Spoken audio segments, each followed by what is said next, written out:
All right, here we are, and we have Shane Tyler Milson on again. So thanks for being on the show again. I kind of got just an intuitive download, we'll call it, to have you back on. I was walking in the desert, and some mushrooms were coming up, and I couldn't tell you what kind they are, but even here in the extremely hot. It's like 106 right now outside. The desert gets really hot. The desert floor gets extraordinarily hot and such. But even here in the desert, mushrooms are just so badass that once that moment is right, they're like, poof, they just the desert can burst with mushrooms. And Absolutely. and so I was just thinking, man, these guys are really badass. And and it kind of got some. I had a couple insights from being out there in the desert, which tends to happen. And so Mhm. thanks for being back on the show. I haven't talked for a couple years, and Mhm. how are you doing? And what's been evolving? I mean, how is Black Magic Alchemy, rocking the last couple years? Well, Craig, thanks for having me. I appreciate you coming back. Yeah, It's nice to do this for a second time and also have like the really crisp setup here for both of us. Like, love this. yeah. Great. So over the past few years, there's been definitely lots of new products I've created. So we've worked on a reishi tincture. I don't know if we had that at the time a couple years ago, or maybe we had just launched it, but we really finalized that procedure of making it. And the process is always alchemical and it's always transforming in that. So that way, product people may have gotten it from us a couple of years ago is truly the same flavor, the same experience, only elevated. We've learned to tweak it. We've learned to extract it better. We've learned other processes alchemically, like extracting in Myron violet glass, so it only lets in the violet light from the sun, which is the most energizing high frequency light spectrum. So over the years, we keep innovating and looking to launch new products. So we've got this new reishi tincture. We've also got a powder product. It's got lion's mane in it and several other nootropic herbs, which I was obsessed with trying to create because I love drinking my coffee in the morning. I Yeah. am definitely a caffeine fanatic, but I realized drinking coffee on an empty stomach is definitely very damaging Oh, for the digestive enzymes. It's very acidic and it hits very hard. You probably felt that. I don't know if you drink coffee oh yourself, yeah. but okay. So do you drink coffee on an empty stomach in the morning? No, I usually actually, I put a little bit of what is it, collagen and grass-fed butter and stuff Oh, like that in nice. there, but Okay. and that actually helps to kind of get rid of that abrasiveness a little That's bit. right. But It blunts yeah, that abrasive but effect. but empty stomach, yeah, that's a little bit rough. Yeah. And a lot of people like to do that with fasting. They'll do the fasting method, but they'll drink coffee. So what I decided to do was Hmm. innovate a process where people could have lion's mane mushroom and all the nootropic herbs, all the best benefits that you would get from coffee without the downside of the acidity. So we paired in there things like Sacha inchi, which is one of the most protein dense nuts or seeds available in the world. Oh yeah. It's like 50% digestible protein per gram. So it's mainly comprised of protein, plus it's got all 9 essential amino acids in it. So we have Sacha inchi in there. We have mucuna, which creates a dopamine response in the brain. We have other herbs like Mm. tolcotrine, also vitamin E. So I decided with any product I want to make, I really want to make something that first and foremost, I really been wanting for years myself. And then I Yes. go about doing it, and that can sometimes take just a year of formulation because I don't want to release something unless I'm so proud of it, something that I would take and do take every day. So finally, we got this new cosmic creamer out with the lion's mane, and it's for reducing the acidity, increasing the best Mm. benefits of coffee, and giving you this massive burst of energy. Some people have even said it tastes like, or it hits like enlightened Adderall. That's kind of our Yeah. slogan for it. So I've been busy, man. I've been out mushroom foraging all the time. Just got back from 4 days up north mushroom foraging, and we were finding the most beautiful large scale reishis I've ever seen out there, and found some culinary mushrooms. So I've been getting back into mushroom hunting more and more because with being in California, not as prevalent as being in Canada or other parts of the world with forests. I haven't had as much time to be out there mushroom foraging, and frankly, that's what I got into it for. When I got into this 8 years Yeah. ago, it was so I could be in connection with nature and go out and forage and bring the medicine back to the people. And I felt like I started becoming disconnected from that by just being in Los Angeles or California or the big major cities. I wasn't getting that chance to be back out in the forest. So now I'm back out there. I'm foraging most of the product that we're actually putting into the elixirs, into the tinctures, and into the powders. So I'm having a great time with it, man. I'm about to hit Europe for 3-4 months, and I'll be foraging in the Highlands in Scotland, down in Ireland. I'm going to be going foraging in Italy, where my ancestors are from. So it's going to be a lot more mushroom foraging and a lot more content coming out with that. Oh wow! So wow, through a couple months in Europe. Wow, is that like the Great Mushroom Hunting Tour, or is that just part of the trip? Well, you know what? For me, it's actually, I love ancient architecture and I like the kind of secret, unknown, hidden history elements to it. Oh yeah, You know, like yeah. Cathars, like learning about that culture and like what happened there and the Holy Grail and the transportation of it and what it meant. So I Oh want to go wow. see that world. I want to go see the hidden history aspect. So I'm traveling for partially that purpose. And mushroom hunting seems to come with me wherever I end up going. So the great thing Yeah. is, like you said, in the desert, you're going to find Mm-hmm. them. Not as prevalently as in the forest, but you will find them. And actually, I wanted to say something to what you made that point of, because people would Yeah. think mushrooms in a desert. What's wild is, and truly wild is the right word for it, mushrooms grow in every ecosystem on Earth, including Antarctica. It's found Woo. under the ice, including at the bottom of the ocean. There are species of mushrooms that are aquatic, under the Really? water, Oh wow. Okay. even spores in space. So they find mushroom spores in space. So whatever habitat you could think of, it's going to have mushrooms in it. Maybe not as much as like a redwood forest that up in Washington State, but there's going to be mushrooms there. So that's, I always thought that was really cool to think they're that prevalent. They can survive in every ecosystem. Kind of wild.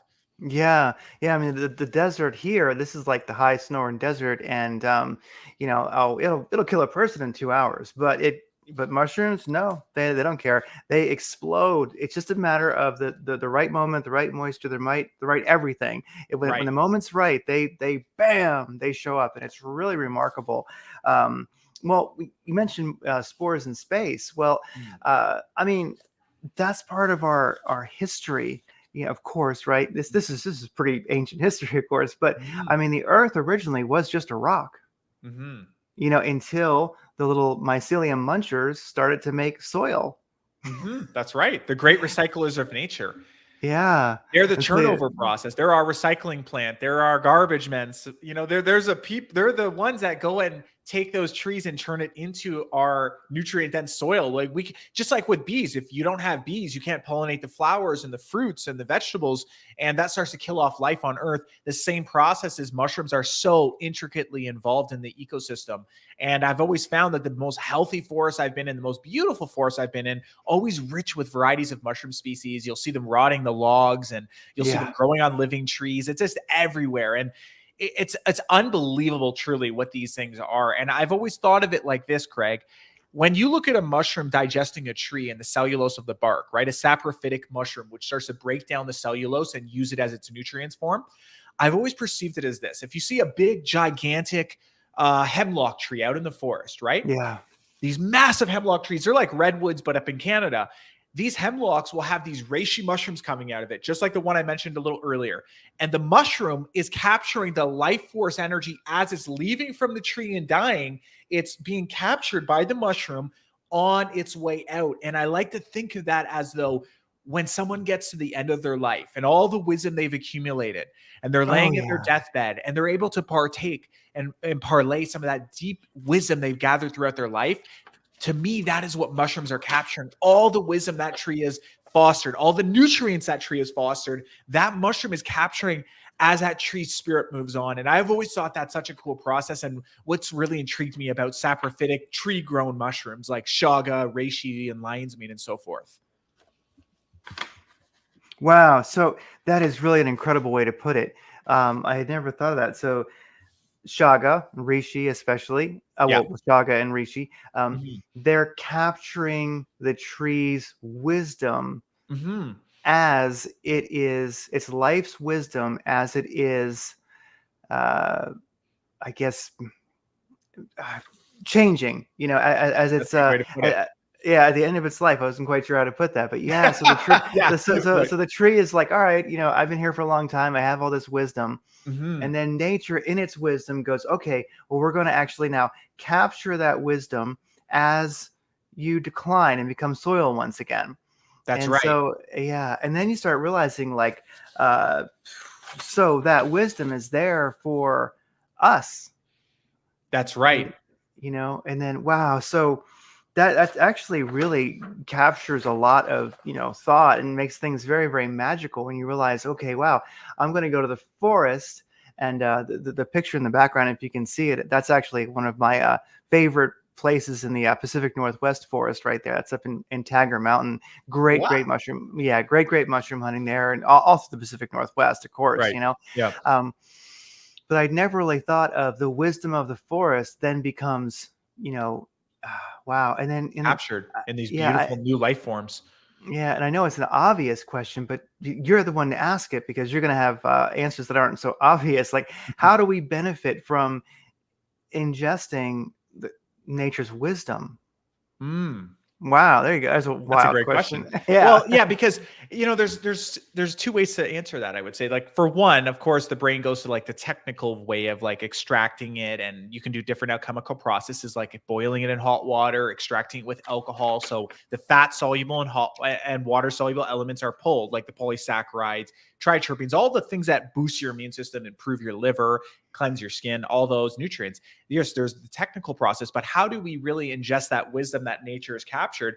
And I think part of that, and what I try to always embellish with my content or with talking about black magic or any seminars or anything, is to encourage people to not only just consume them, but also be a participant in the process of it by going out into the forest, like the Yes. trail you have behind you in this picture, going out to these places and being there with it. Because while we, for instance, with black magic could make these amazing products and you can get that, I just think there's something so special about when you finally take that moment to go out and look in your own forest, in your own backyard, and go out and see these and learn to forage them, which there's so many resources now to learn that, but between mycological societies, YouTube, books, there's so much content out there to be able to understand and learn this, and you should learn it that way.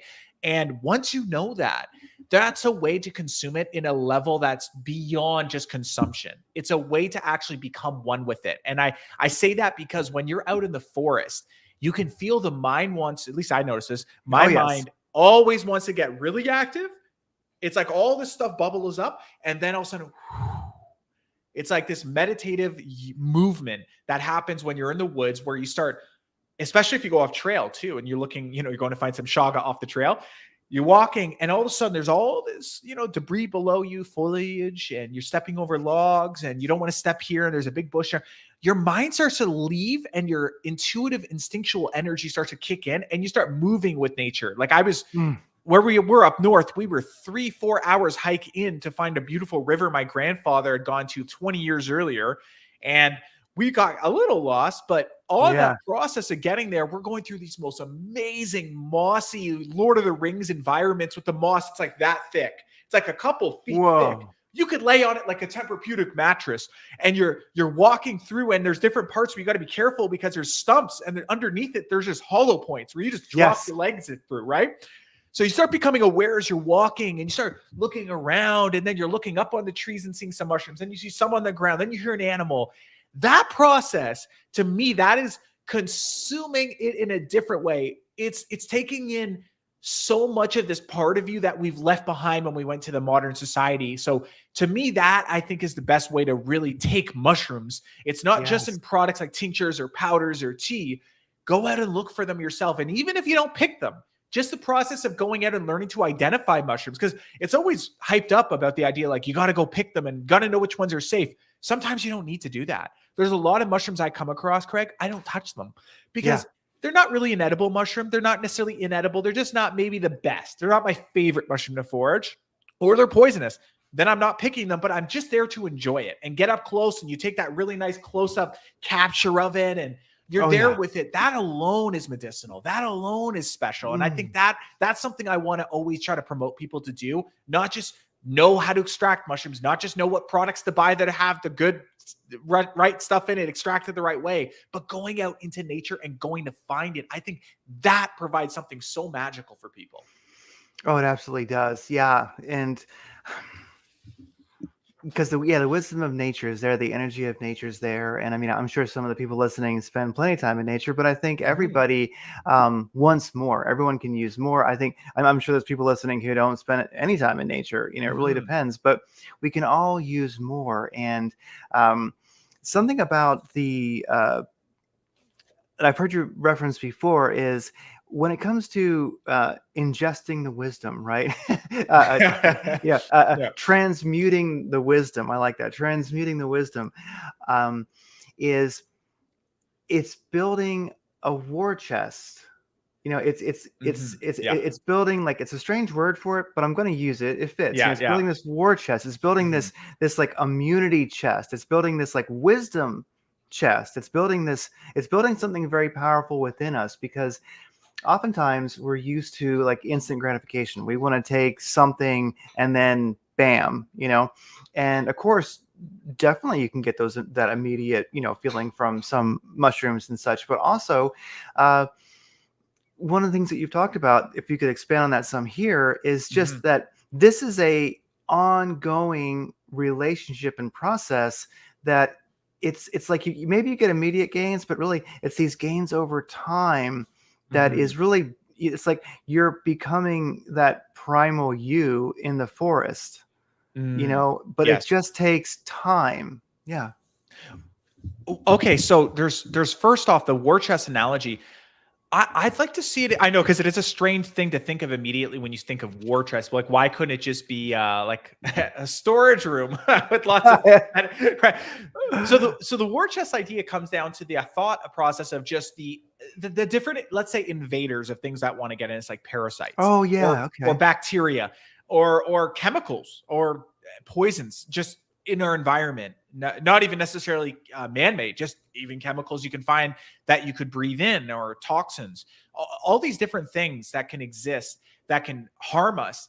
The war chest idea is to build an arsenal of different weaponry for your immune system to use to fight back. And some of that is looked at like this. Some of it's to support your non-local immune system, which, and I say non-local because it's not like your immune system's up here in your heart. It's not in your liver. It's all throughout your body. The white blood cells flow all through your body to defend you, to protect you by taking these invaders out of the body safely. But our liver plays a big process in that, in removing toxicity. Our lungs are clearing the air we breathe in, like microfiltration, and clearing out the pathogens we don't want to absorb, and we send it back out. All of these different body parts, right, are needing their own unique weapon arsenals to be able to fight back against the things that are invading us. So that's what I always like to think of with it. And mushrooms provide the most diverse array of those weaponry to build in the war chest. And the reason is because these mushrooms are doing what we talked about with absorbing the nutrients from the tree, absorbing the nutrients from the soil. It's a very symbiotic relationship that mushrooms have with their mycelial network, exchanging nutrients with trees and plants. So you're getting so many different aspects here. You're getting the mineralization of the soil. You're getting things like with chaga that grows off the birch bark. Birch bark is very high in betulinic acid. Betulinic acid is one of the best, most effective tumor killers known of any possible Oh option you could wow. take out there. So when you have the birch bark, it's being absorbed into the mushroom. You have that benefit. So now that's killing off tumors. Then you have the high antioxidant, the high auric value that chaga has with the diversity of antioxidants. So now you're being able to fight off free radicals in the body.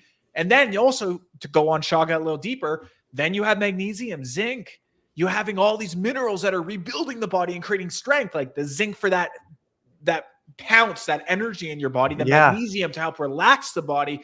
So when I say it builds the war chest isn't just a chest you open with thousands of knives. It's like, it's like there's bazookas in there, and there's machine guns, and there's shields, and there's all this diversity. And that's what I think is so special about mushrooms. They're so well-rounded for so many different aspects of what we need in our body. They're so similar to us in that way, that they have that diversity. So that's the idea of building the war chest. But on the positive, maybe more spiritual side of it, the war chest could be the wisdom we talked about, Yes. absorbing the data of different trees, because different trees not only just on the scientific side, right? Where you look at certain trees create certain resins and certain enzymes and certain chemicals and cofactors. Yes, that's there.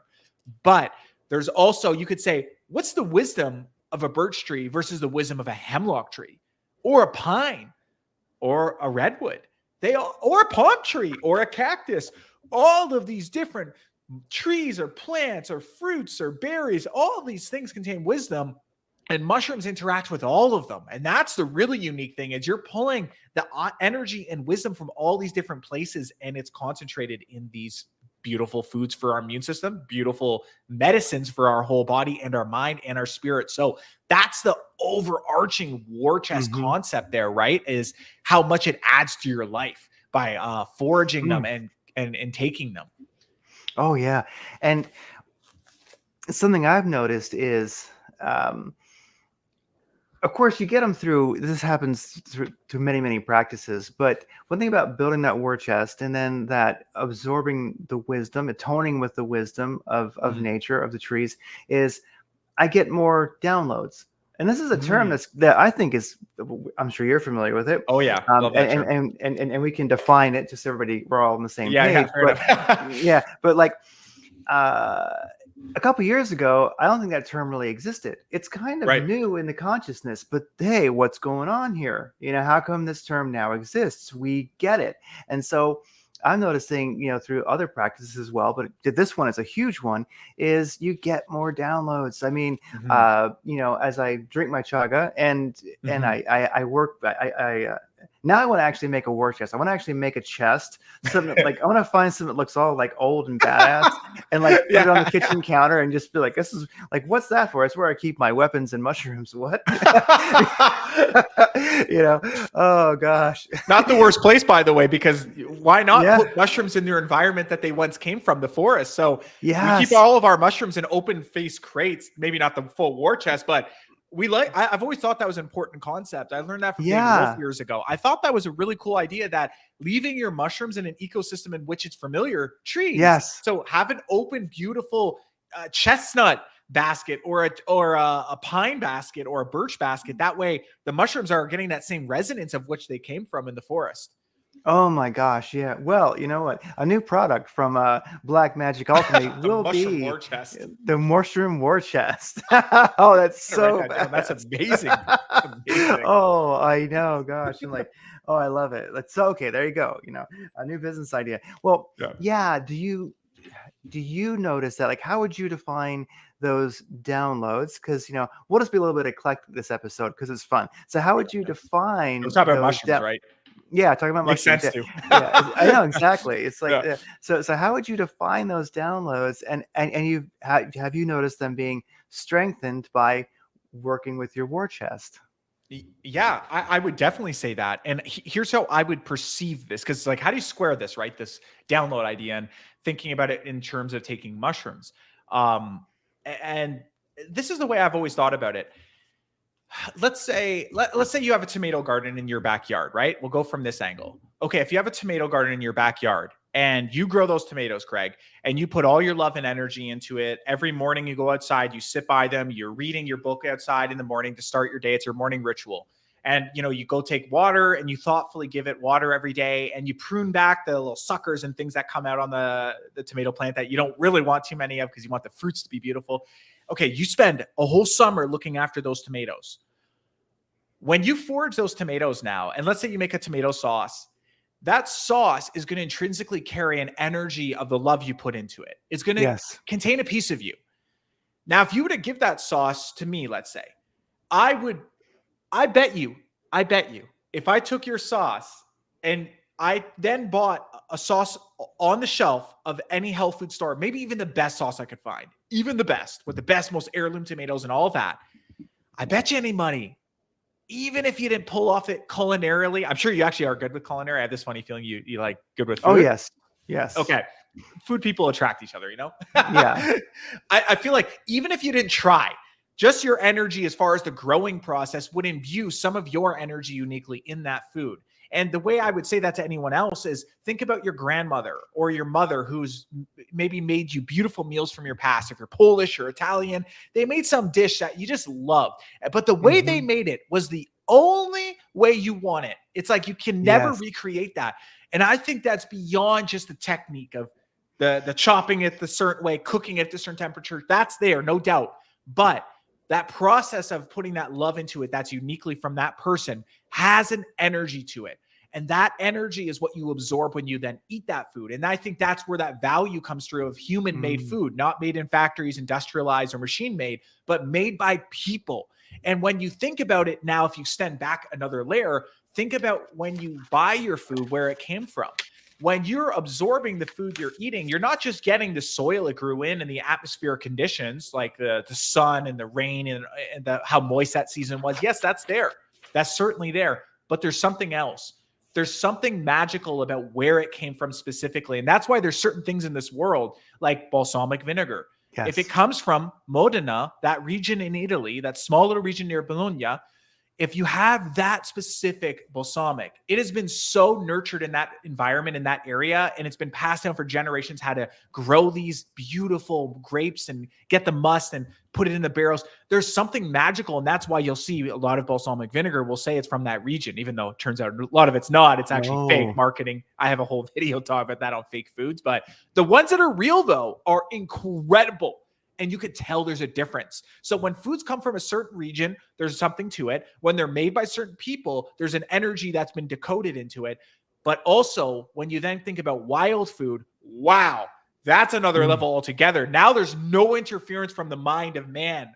Now there's something another level deeper. You're getting something that has been having to fight against the elements in a larger degree. That's why when you have like a wild blueberry, for instance, versus an organic blueberry, the wild blueberry is incredible. It's like one little tiny blueberry from the wild is like eating 10 blueberries from the best organic farm. So the wild food had to fight against all that. And then it's getting all that wisdom and energy from the forest. All of that data has been decoded into it. So what I believe when it comes to downloads and this idea is when you consume food, you're consuming the download of who grew it or where it came from. And if you're getting it from nature directly, you're getting it right from the most pure source of all. So that allows you to become more of a receptive tower to pick up downloads from the field. That's what I've perceived as the more wild food I've brought into my body from not just all the water I drink is wild water, literally my whole family. I've got hundreds of people on spring water going to get their own wild spring water right from the earth, coming up from aquifers underneath the ground, 50 to 800 feet below the surface. When you drink wild water, you eat wild berries and wild mushrooms. Wow, the amount of downloads you get, it's like reading, like you're seeing a bunch of books behind me. A lot of them are Osho, Jerry Nestor Hicks, all types of amazing content. And I love having those books nearby. And I think that does something too. Yes. But I swear, when you consume wild foods, it's like you get all the stuff that these great wisdom and great spiritual masters knew. It's like you get it from nature. That's the powerful thing of it. So I think it does that in the same way that we're talking about, like you growing your tomatoes and making a tomato sauce. It's going to have all the data of Craig infused in it. And when you get Chaga from the wild, you're getting all the data from the wisdom of nature downloaded into it. So it makes you more receptive for downloads. Yeah. Wow. It's awesome. Yeah. It helps to open those doors, of our perception. It's just, it just creates a bigger door, creates more doors, Yeah. I love Windows, that. doors, Windows, doors, whatever. It just, all of it. Yeah. It just kicks the doors in. And there you go. That's a good way to put it. I'll add that with the war chest analogy. It kicks the doors in. That's punchy. And it's like I open my war chest in the morning, take my mushrooms to break down the barriers to kick the doors higher down wisdom. That's good, man. I like that. I'm adding that in. It's in my arsenal. And so it feels like the arsenal. And so it feels like also one thing about the wild foods, and especially the wisdom mushrooms, and it could be gathering wild greens, and it could be anything, of course, that we're harvesting wild, but I feel that it also helps to get our riz level up. and that's a word that I've just been so entertained with recently, the last couple months.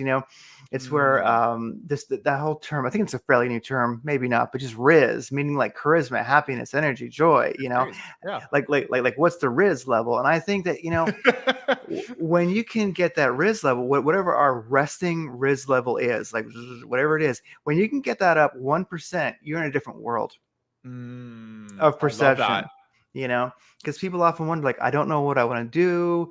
Maybe they're like unhappy, or even if you are happy, but it just feels like there often is an idea of, I want a better life. I want to do more, but people go, they don't know how to do it, and they're not sure. They just have a drive, a desire.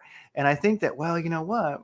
Yeah, if you go foraging, if you can, and also if you're using amazing products like from Black Magic Alchemy, then just by doing that, and I shouldn't say just by doing that, it's a lot of work, but by doing that, the next thing you know, risk is up 1% on average. And Mhm. then what it's almost like, rather than ask that question of what should I do, I want to do more, I want to experience a greater life. It's like, well, get your energy in harmony with that. You know what I mean? And I think that's Mm. that's a huge one too. It's like, because everybody, well, not everybody, but most people would like to do more, have a greater experience of life. And it's like, well, it's your Riz level, man. You got to get that Riz level up, and then what to do will find you. It'll become apparent. It'll just happen. You know? Yeah. Yeah. It's like what you're saying with the Riz level. When you make a lot of times, like what I found it's been is the best benefit maybe to nature, at least in the top 5, I would say, is that it opens a gap for you. And Mm, that's gaps are where good things can come through. Because if you fill yourself too much with, a full calendar of calls and work and all the different obligations you've signed up for, if you don't leave any room for having a gap there, nothing can come through to you because you haven't left room for creative inspiration, for in the intuition to function. So when you go out to nature, you finally get a gap because it's forced upon you. Because yes. when you're out there and you're walking through the forest, you can't 100% focus on the things you were thinking about before. You have to focus on stepping and walking, and then you have to Yes. let go of that motor process, and then it's like your body does it for you. That's the magical thing. It's 10-20 minutes in the woods off trail, and suddenly you're not really thinking about going over the logs, or you kind of just know where to step suddenly and what trees you can grab if you're climbing up like a little rock face. Suddenly something comes through you that seems to take over that motor function, just like driving. If you drive the same route over and over again, and there's some point where you almost don't even think about it, and you're suddenly doing that drive, and suddenly you're there. What the hell? Where Yeah. did 20 minutes go? Well, that process of doing that when you're out in the forest, to me, adds that gap in your life. It adds that space for something to come through to change your life. That's why I've Mm, seen with the people we brought out mushroom foraging, we've done hundreds of these retreats where people come out 5, 6, 7, 8, 9, 10 people.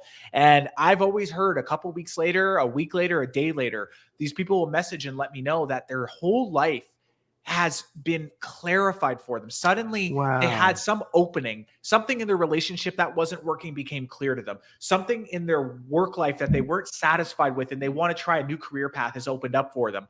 Or Hmm. they're taking their health more seriously, or their spiritual purpose, or they just want to get back into nature more. Something always opens up. And I find that special. That's something to not take for granted, the gaps, because as much as it's great Mm, to keep reading all the different books and trying to absorb the knowledge and podcasts and Netflix and all of this, documentaries and such, I think that's great. But if you're always putting stuff in, you don't have time to just let it come out and create that space in between the notes of the music, in between the sentences on a page. You got to have that moment for reflection, and I think nature really, really puts that on you to do that. You hear the birds, you're paying attention.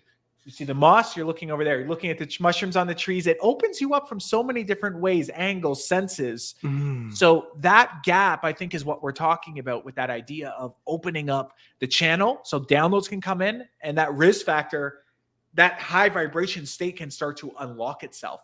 So you see it with people. They start getting obsessed with going out hiking. They go on 1 or 2 hikes with their friend or go up to a cabin with a bunch of friends, and suddenly they want to go on this big hike in Spain and go from this monastery to this monastery. They want to go up to Yes. the Pacific Northwest and go check out the rainforest up there. And suddenly all these different things start opening up once you go into nature. It's like you just can't get enough of it. So once you start, you can't stop. And I think that's special. Those things that just call you naturally to it. Mm.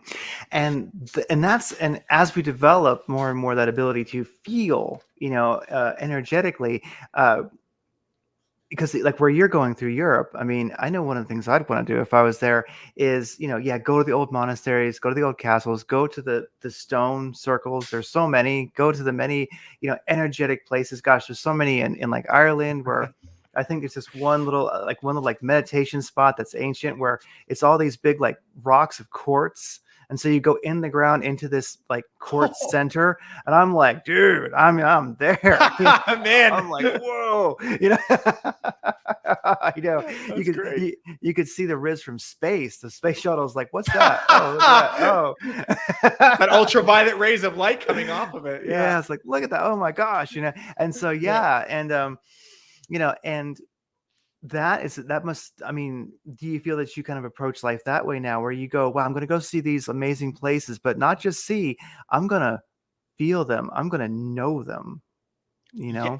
absolutely. I've taken more of a stance in my life over the last couple of years to really invoke more, how to put this, to invoke not just hobbies or maybe activities is the right word, overarching. Like Mm-hmm. I think it's important to add as much to your life as possible because it's so easy to get in these day after day just looks the same. But when you start taking on hobbies or traveling and going Yes. to these beautiful places and taking the time to do that, or picking up, I started playing tennis recently and I'm playing like 3 hours every other day at this point, and it's like the best I Wow. felt in my life. And it's like bringing that into my life, I can't even describe how much it's brought in. It feels so good. And then you book that flight and you're thinking, oh my God, I got to go check out these quartz crystal caves or these Mm-hmm. fairy circles in Scotland. And then Oh God, where yeah. else? It brings that childlike energy back into you where you really want to go explore this world and explore all the facets. And the reason I brought in tennis and activities is because I think it's important, because if you're too one-dimensional and you don't have that renaissance energy of doing multiple things, you can get stagnant very quickly. And I think new activities, like I have the guitar behind me, I played years ago. I just started picking it up again. Bring in music opens up a channel. Yes. Playing a sport with friends like tennis or soccer or baseball or whatever opens up channels. Going traveling to new environments opens up channels. Reading new books opens it up. So I think you want to open as many layers as possible, because you never know how those things influence you in another way, whether it's in a YouTube video you're recording for your podcast, or it's a product you're working on as an entrepreneur, or the job you work at. It brings that creative energy into you. It brings that thrill for life. I think it's so valuable to do that. And I've taken more of that stance in my life to make sure I'm doing that every year. I'm bringing in a couple new things. I'm improving. I'm getting more talented at something and learning all the nuanced skills of it. And I've always been into travel. I've always done it since I was 18. I've been traveling. But I felt like, okay, it's great, but I don't want to just have that one dimension like mushroom hunting and traveling. It'd be great if I could go bring my tennis racket and go play in the most remote, beautiful tennis court in Scotland on an island Oh, way up by Loch Ness. I want to go see that tennis court and record a whole drone footage shot of playing tennis there. That would be yeah. amazing. And then, go to a shop somewhere in London and pick up a little guitar and go play and Yes. learn that in London, and go hang out with my friends in England. I just think you want to bring in as many layers as possible. I've seen that at this point. I just turned 33.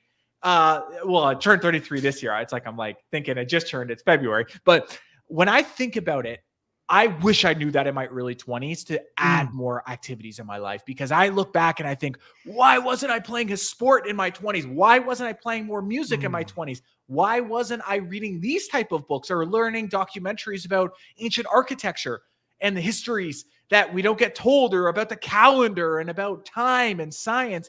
Thinking, oh my God, I was so one dimensional. Entrepreneurship, travel, mushrooms. And it's like, I'm so glad now in my 30s I'm bringing in all these other dynamics. So I would say, in effect, that's opened up the Riz. It's increased the vibration. Yes. It's opened the downloads, and it's made my life feel more complete in doing that. And I wish I knew that in my early 20s to take that more seriously. Oh, yeah. Um, and really, that's allowing downloads in a sense, because a lot of downloads come from activity. Like I look at it like contacting you to be on the show again. I don't really know why. Well, I know why. I saw Mm, the I saw the mushrooms, and I went, mm, oh, time to have Shane back on. But that's what it was. So when we mhm, go and we do things, like when you go and you wander in the desert, And then the next thing, so when you go play tennis, when you go adventure, whatever it is, when we just allow ourselves, yes, to do these things, um, then there's downloads in the process. It's not all about downloads, but there's like, Mm, we're being called to do things, and there's so many experiences there in Europe for you that are calling you, and like they exist right now. Like mm, there's this future pool that's calling you. Hey, come here and do this. Hey, go look over mhm, here. Go, you know what I mean? Because yeah, so in a sense, it's kind of like a almost it's a little bit challenging to the ego, where you go, you know what, I'm most mm. alive and most self-aware when I'm not driving, when I'm just, allowing. Oh, there you go. There's Esther Hicks and there's Abraham. When you're There we go. in Exactly. that Great state of words there. allowing, you go like, Yeah. wow, all of a sudden, whoa, all I do is I just experience. I'm on this roller coaster. It's amazing. Yeah. So, you And know, it's beautiful how it unfolds too, because yes. I've started to really, I love how you brought in Jerry Nestor Hicks on that allowing, because that process of like to define that idea of download, I think the download is not just like a information download of, oh, I need to make these big changes in my life, or oh, this download, I needed to do this creative concept. It's not only those. I think the download is also bringing that massive dose of happiness to your life, because when I originally was thinking about going to Europe, the first thought wasn't Scotland necessarily. I actually was thinking more Mediterranean, going to Italy or Spain. I was looking at those regions, but it wasn't a Mm, hundred. And this is what I've learned too, that sometimes you don't get that clear download. Let's say that clear direction. Let's call it that too. You don't always get that immediately. Sometimes you just yes. gotta chew on it for a bit and think about it, and just pay attention to what's out there. Go for the walk in the desert or the forest, or just, put it out there. This is what I would like. I want to go to Europe. And over time, suddenly, whether it's through a YouTube video, you see a little documentary about the Scottish wildcats that are out there. And next thing you learn about, like, a friend just got back from there and talk about the fairy circles and Oh the gosh, yes. stone castles. And then you start thinking about, well, yeah, I mean, the moss, I've been paying attention to more moss in the forest. There's a lot of moss out there, I've heard, in Scotland. And then you start thinking, okay, and then you start looking at flights, and suddenly you see some really good flight prices, direct flight. I don't have to get off the plane. And it's that much. Wait, I could do some wild camp. Suddenly you get on this exciting roller coaster when you thought it was going to be one thing, but because you created space, what we were just saying, going out mushroom foraging or going out hiking or Yes. taking that time to create space, suddenly you can see maybe what I was so thinking it was, going to Spain or Italy or wherever it may be. It's not that. I opened space and suddenly became more clear. There's other options out there. Oh, and then Scotland becomes more and more clear. And suddenly, next thing you know, it's the most obvious choice. You got to go. And everything just flowed into it with no effort. It was like no effort it's been at all the whole time. And it's been nothing but a blessing ever since it became clear that's the spot. So I think everything in life's like that. Whether you're looking to get a new car and you're like, which car do I get? And you're looking and not really seeing it. Well, like, hold on for a minute. Just create the download space Yes. and allow those choices to come forward to you. That is so special when you let life happen in that way, because then all the best things you get are what you want. All the best things come to you because you're not so gung ho about it being this specific way. And I think that's what it is with letting go of the ego. It's saying, maybe I don't know what's best. Maybe there's something bigger off this radar screen of perception I have that's even better for me. But the only way I can see it is if I create more space so I'm aware of it. I can still focus and lean into that idea of, like, I do know I want to get on a plane and travel somewhere, but I'm okay if it's not going to be Spain. Let's see where else it could be. Then it all unfolds in front of you. And then you realize when you do get it, that's the best thing that could have happened. So I've learned to let go more and more. And this is like maybe that overarching idea with, let's say, with mushrooms and foraging and being out in nature. I think Mhm. that is one of the best things I've found, is like that medicinal dose, that antidote to the ego of thinking you know best, is being out in nature and doing things like foraging, because it really gives you space to allow the right downloads to come through to guide you into the things in your life that are the best for you. Yes. And it reminds me of what Bashar says, follow your Mhm. excitement, if it's not Yes. exciting, don't do it. And Yes. yeah. And so that's the thing, because it's a process. And so that's a beautiful, the download is a future pull that's pulling Mhm. us through moments of excitement. This is exciting. This is exciting. that's exciting. No, that's exciting. You're just following the excitement, and that's a beautiful thing. And so, I think that is really a key. And so, yeah, if we get our Riz level up, through nature, Yep. spending time in nature, whether it's a desert and you're being attacked by, Gila monsters, or it's or it's the Pacific Northwest and Bigfoot's Mhm. throwing rocks at you. It doesn't matter. Yep. Yep. You're out there and you're doing it. And exactly, I think maybe that's faith in the path, because Mhm. yesterday I was actually talking to Rene Garcia, who wrote a new book, The Quantum Capitalist, Mhm. and she was talking about, in one of the chapters in her book, it talks about having trust. Here's something that I think gets cultivated along with everything that we're talking about is we, I forget sometimes during the day, I do, but now I've realized that she has a chapter and it's just this very simple affirmation and a person can make their own. But even though we've probably all done our affirmations, of course, but how often have we really put one up here and there that like the universe is safe, the universe is helping Mhm. me, everything always works out for me, I always win, Mhm. and so Mhm. you just start you actually say, I'm going to make this powerful affirmation because that's what I really believe. But it's easy to forget that constantly during the day. And so Mhm. I'm like, yeah, you know what? I'm going to put that in the bathroom. I'm going to put that on the fridge. Mhm. I thought, cause yeah, we all know the power of affirmations, but I think that everything that we're talking about helps one remember that no, yes, a bear might eat you, but don't worry about it. That's very unlikely. So like bad things may happen. Okay. Yeah. But the universe loves you, wants to help you. Everything always works out for me. I always win, et cetera, et cetera. And you have this Mhm. powerful affirmation of like, everything is really great. There's this incredible energy. I'm just getting my Riz up and I have all Mhm. these future pulls through all these exciting things. It's just really, really great, great, great. It's safe. It's beautiful. It's happening. It's energetic. Wow. Life is actually very, very safe and beautiful and loving and good and creative, Mhm. and like, I thought, wow, I need to, along with my Chaga in the war chest and, Yep. Yep. spending time in nature, I need to remember that on purpose to the point where I'm going to write that crap down and I'm going to start sticking around the house. People are going to think I'm crazy. That's fine. It's already too late for that anyway. So just, oh, look, now you're putting pictures up. Yeah, it's really Mhm. cool. I hear you, buddy. I'm the same Oh. way. Yeah. Oh, look what he's done now. Yeah. Well, like Oh gosh. I Yeah, love go what you're ahead. saying with the Riz factor. It's something that here's what I experienced for my whole 20s. I wrote in my journal almost every single day. Like there's not a time I can really remember going out to a cafe as a digital nomad and pulling up my laptop that I didn't at least pull my journal out and write a couple sentences before I started. And a lot of that Mm, wasn't journaling the experience that was happening. It was actually a journal of being thankful, appreciative, and grateful. It was writing down the things that I was focused on, like the goal setting, like very Napoleon Hill law of success, 16 lesson, think and grow rich idea.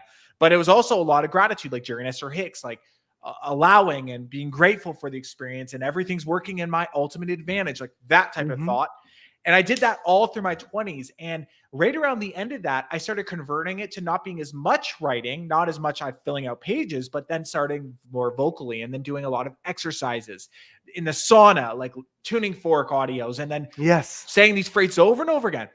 And I found as I've kind of gone into my 30s, I find I don't do it as much as I did because I do think there is a point where you start to encode it so much into yourself Mm, that it's like that's all I've sustained myself on for the better part of 12 years of my life is that self-development and self-help and affirmations and creation thought process, that it feels like I established a resonant frequency inside myself that that's what it will be. That it's not as like it's like I don't find I have to do it as much, but every so often it certainly doesn't hurt and definitely helps to say it in the car. The radio's off and you're like, life is great. It's amazing. I'm so thankful for my life. I'm so thankful for this experience. I'll go on these rampages of appreciation every so often. But I think the thing that's valuable to it is this. It's like this. when I do like health coaching with people, I find that at first they're very resistant because they're thinking, oh no, I've got to change all the things I do and I can't live the Mhm. same way I did before and shop at the same stores. And they think, oh my God, now I got to really pay attention to all these things. Like, is a food organic? Where's this Mm. meat from if I'm eating this? And where is all this thought? Where's my olive oil from? Is it clean? Is it a good source? It's like a lot of Oh homework yeah. suddenly you have to do, right? But what I found is this: people think now I've got to do this the rest of my life, this extra thing on my shoulders. I always think it's not actually that. Because here's what happens. As you continue on that journey of becoming health minded and vital, as you keep doing that, at first you do have to put some effort into considering all the things in your toothpaste, all the things in your Hmm. shampoo, the things in your cabinet with all the spices, all the things you buy, what stores, who they're made by, all those things have to be considered. Your supplements, all of it, everything that goes in your mouth has to be thought about, and everything goes on your skin. So at first you got to pay a lot of attention, and you really got to do it. And after a while, it becomes your resonant frequency where all you can possibly put in your mouth is something that you went and got from a farm up the road, or you could only eat at certain farm to table restaurants, or you would only want to eat this way anyways. There's no other option. It becomes your resonant frequency. And I feel the same thing has happened with the law of attraction ideas and all of that. Like, I really took it seriously. It's like every minute I had spare that I was driving or just going for a walk, I was listening to podcasts and doing training and Yes. in societies and groups. I was always focused on it. And I felt like, oh man, after a couple of years, I thought, damn, am I going to do this the rest of my life? And I'm like, well, to some degree you will, but there will come a point where the only time you don't have to do it anymore is when you can't get enough of it. And at that point, it's impossible to stop. So I heard one of my mentors once say that it's like, the only point where you don't need this information anymore and all these different affirmations and all this stuff is when you just can't get enough of it. When you're so addicted to it, that's when you actually don't need it. But the problem is now you're addicted and now you keep wanting to do it. So I feel like it becomes a point where it becomes your resonant frequency. And while you may not, I don't feel like I have to write it down as much or say it out loud as much because it's in me for doing it for so long. Yeah. I will still occasionally do it, but I find there is a balance point that you come to where you almost got your dose for a while. And now you just go out into the world and approach the world with this new state of being that you've absorbed from all the information you've put out there, all the words you've spoken, all the things you've read. You confront the world with it. The world gives you feedback. And then you go back to it after a period of time. And then you need that Osho reading. You sit down and you go through Osho again, and you get that re-download that he had, or Jairus or Hicks. So that's my experience with it, Craig, is that I found that at first I really definitely needed it to get out of my negative loops that I had, that I think everyone has, unless you do this training. You really kind of just are given that by modern society.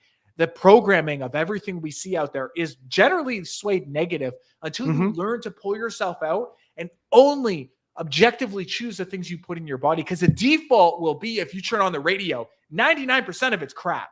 It's going to be top 40 hits that are programming you to be brokenhearted or to feel like the world's putting you down. Like, it's not empowering generally.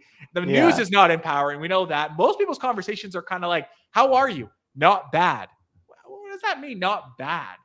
How about, what the fuck does that even mean? I'm not bad. I'm not bad. That's the default, that it's either bad or you're just not bad. How about, it sounds corny to say, but I do say this all the time. Every morning, I always make a point to say, what a glorious day we have here. It's like, go outside and get the sunlight. And it's like that I will do because I think that's a good way to start the day and programs you. But I think the default is to be negative. The default is not bad food generally. It's like you do have to make an effort until it becomes nothing but your natural state. That's what I believe. It does become your natural state. Yeah, especially with our diet, and of course there's a mental diet, there's a spiritual diet, there's a food diet, everything. But yeah, and I do understand what people go through because I used to be like, oh my God, now I can't eat anything or whatever. And it's an evolving process, but yeah, now I really don't think about it. Like, we will drive up to Sedona to get Sedona spring water. So, I know the spring.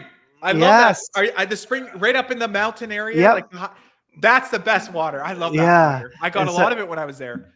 Yeah, and see, there you go. And so that's how things change, where it's not like I got to do what now. I can't drink like water anymore. What the hell, you know? No, you're like, no, we're like cruising up to Sedona, and then of course there's a lot of magical things up there, and Yep. so we go up there and get our, I mean, because it's going through all that quartz that's in the ground under Yep. Sedona, so you're just getting this Riz enhanced water, and then you're getting like the wisdom of the rocks and the quartz. It's so beautiful, Yeah, it is.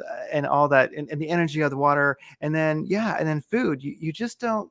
Yeah, I really don't think about it anymore. You Mhm. just and it becomes simpler. You realize that wow, like the world really wants to poison us. It's really trying to, but Mhm. you're not doing that anymore. You're like I've got No. my you're like, I've got my local, pasture raised meat.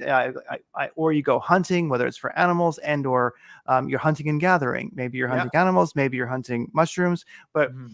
it's like it becomes this excitement. You go like, oh my gosh, it's like I'm going like hunting next week. Oh my gosh, I'm Mhm. going to go out and like get spring water tomorrow. It just becomes excitement. And people look at you like, oh gosh, first the signs about how the universe loves to kiss your ass, and now you're happy to go Yeah, get yeah, water. Whatever. yeah. You're like, and you're like, yeah, Where's it I'm pretty end? jazzed. Yeah, I'm like, I just can't believe how great it is. I mean, can you imagine like, and all these things are free, really. Like it's Yeah. the water's free. It comes out of the ground. You're like, Um, what else are people doing? That's what I yeah, think sometimes. I'm going to get the spring water or go pick wild apples at like my grandfather's like got this farm and there's these wild apple trees. And I'm thinking, what else are people doing right now that's fun? I don't get what's more fun than this.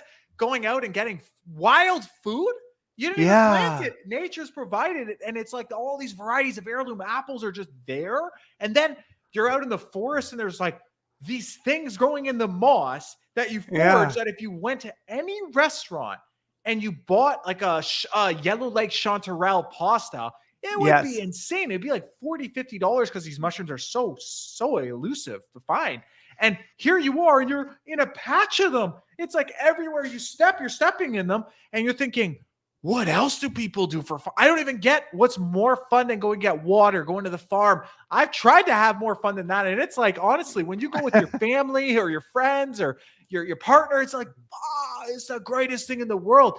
I love it. And I think anyone that opens that up for themselves, it's like you said, I don't look at it like the water. Oh, they're trying to get me with the water. I'm like, hmm, I just don't want to drink. That's like unhygienic. It would be like not showering for 3 weeks. That would be what it feels like if I put that water in my mouth from the tap or a restaurant.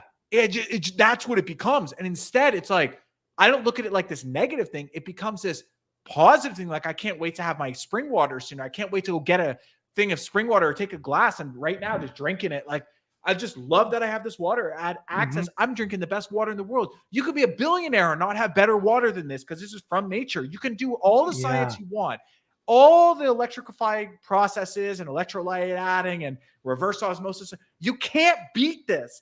Water from the earth can't be beat. Food from nature can't be beat. And I think hmm, that's wild to understand that factor. And oh that to yeah, me is the magic of how much that brings to your life. It's so special. So yeah, it's like the risk factor goes up constantly as you're doing all these little things like the water, the farm, the people you meet at the spring in Sedona. Like all yes, of those things just make your life so rich. yeah, and water has memory, and so when we Mhm. realize that water has memory, and of course there's so much we could talk about, like that's just a podcast in itself, but water, Exactly. Yeah. but you have this water coming up, and then you're lovingly and thankfully gathering it, Hmm. and yeah, so it's not a chore at all.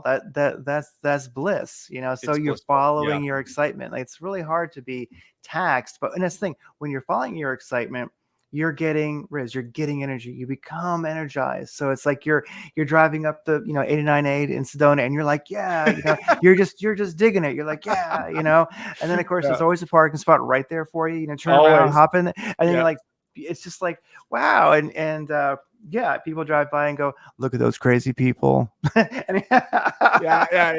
Is that water Yeah. safe? Exactly. People are like, oh, is that water safe? I'm like, no, it'll totally jack your life up. So Yeah, anyway, exactly. Ready for this. Yeah. you Yeah. might not want to drink this. Actually, you do want to drink it. Just Yeah. yeah, make sure you have a life coach before you start any. But yeah, like, Yeah, that's right. well, one thing about is also expectation is a huge one. So, like you're mentioning how having that the universe being supporting, loving, everything working out for you, adventures unlimited, basically. Mhm. uh, that I find that for me, one of the things that helps just to set that state is expectation. It's almost kind of like a cheat code to all of it, because when you truly do expect the best and expect magical events and magical people, magical occurrences, amazing synchronicities, then they happen. So Yeah. expectation can there you go. Expectation. Cheat code for Riz is expectation. You expect it. Yes, exactly. And with the word expectation, I also perceive it as sometimes things go differently than you Yes. wanted, but that doesn't mean it's not that you can't expect the best always, because those things that happen differently than you thought it would go, and it could be perceived as maybe I'm going to be disappointed because this isn't going the way I thought, those can be the best adventures of your life. Like a quick Mm. example, when I was up north with my family, my grandfather wanted to take us to this river he had not been to for 20 years. And we're talking, this is a magical river, like rapids, like these big, gigantic black shale rocks along the outside Mm. of it. It's super deep too. Like we were putting like 10-foot sticks down and still couldn't hit the bottom of these rivers. Like it was really beautiful. And we're talking in Canada too. So it's like wild. Like I threw the Mm. drone up at one point. You're looking around as far as the drone could see, any direction, as far as I could fly without losing the reception. There's just forests and rivers and Yes. lakes. It's unbelievably beautiful. So my grandfather wanted to take us to this spot where he had been 20 years ago, and he had a couple of friends that had canoed the whole like hundreds of kilometers of this thing.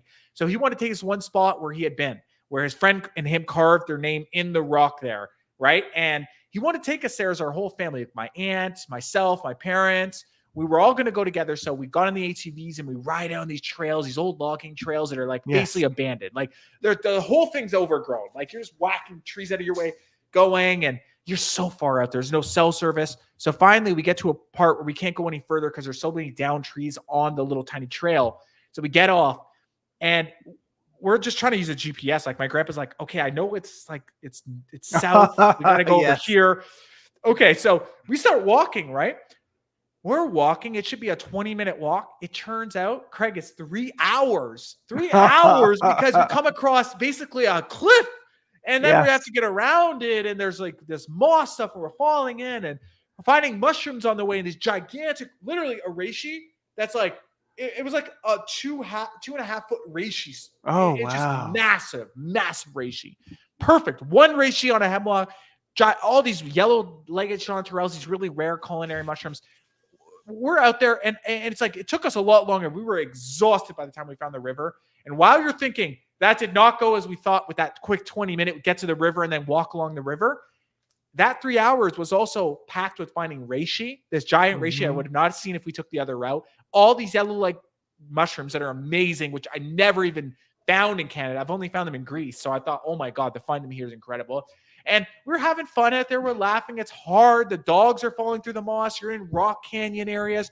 It was so beautiful that at any moment, it was almost easy to flip into this as before we get to the river. Are we even going to get there before nightfall? You're almost feeling like it's going against your expectation. It's disappointing you of like, where the hell is a river? I'm getting tired. But when you get to that river, it's so worth the journey. And when you look back, and even during the experience, you just kept laughing and having fun and seeing people fall over in the moss and packs of mushrooms, and it's heavy. And my dad's got his like fishing box walking through the woods for 3 hours, banging in with a fishing lure. And it's like, you know what, man, that's what life's about. It's not about its smooth process every time and efficiency.